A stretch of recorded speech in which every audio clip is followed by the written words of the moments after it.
I want to turn now to the issue of climate, which hasn't come up that much during this presidential campaign, but it was addressed Thursday when CNN's Dana Bash questioned Vice President Harris about her change in position on the methane gas drilling process known as fracking, which saw a boom in the U.S. and Canada and has been linked to a surge in methane gas emissions over the past decade, which are one of the biggest contributors to the climate crisis. When you were in Congress, you supported the Green New Deal. And in 2019, you said, quote, "There is no question I'm in favor of banning fracking." Fracking, as you know, is a pretty big issue, sure, particularly in your must-win state of Pennsylvania. Sure. Do you still want to ban fracking? No, and I made that clear on the debate stage in 2020, that I would not ban fracking. As vice president, I did not ban fracking. As president, I will not ban fracking. In 2019, I believe, in a town hall, you said, you were asked, would you commit to implementing a federal ban on fracking on your first day in office? And you said, there's no question I'm in favor of banning fracking. So yes. So it changed in that campaign? In 2020, I made very clear where I stand. We are in 2024, and I've not changed that position, nor will I going forward. I kept my word, and I will keep my word. What made you change that position at the time? Well, let's be clear. My values have not changed. I believe it is very important that we take seriously what we must do to guard against what is a clear crisis in terms of the climate.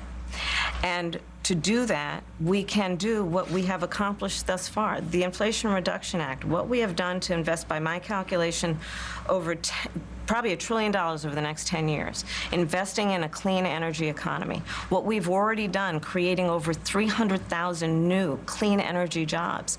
That tells me, from my experience as vice president, we can do it without banning fracking. In fact, Dana, excuse me, I cast the tie-breaking vote that actually increased leases for fracking as vice president. So I'm very clear about where I stand. So we turn now to David Sirota, founder and editor-in-chief of The Lever, host of its new investigative podcast, Master Plan. He's also an Oscar-nominated co-writer of Don't Look Up, that satirical film about a comet hurtling toward Earth, a metaphor for climate change. So, David, this change in position, when Kamala Harris was first running for president in 2019, right, she said she was against fracking. That's primaries. She's appealing to the base of the Democratic Party. But now she didn't have to go through the primaries, and she's appealing to the population at large. Can you respond to what she said?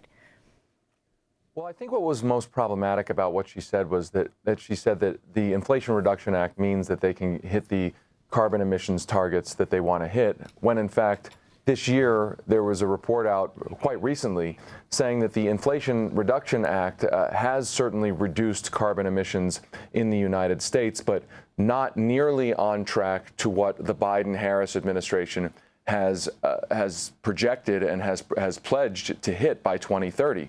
So she's saying the Inflation Reduction Act can bring down emissions without having to do anything like banning fracking, when the data says exactly the opposite, that there's going to need to be much more done to reduce carbon emissions. And I think the takeaway here is what we've seen from the Biden-Harris administration generally, which is they are willing to make real investments in the supply side of clean energy.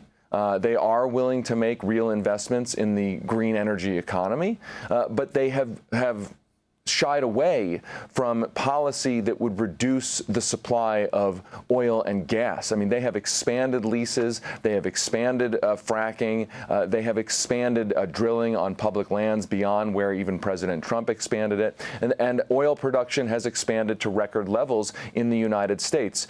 That's not going to be enough. It is good to invest in clean energy, for sure, but the data is telling us that what Kamala Harris said about fracking, that we can do it without dealing with reducing the supply of fossil fuels, it's just not borne out by the numbers. And ultimately, the consequences for that will be on the United States. It will be for the entire world.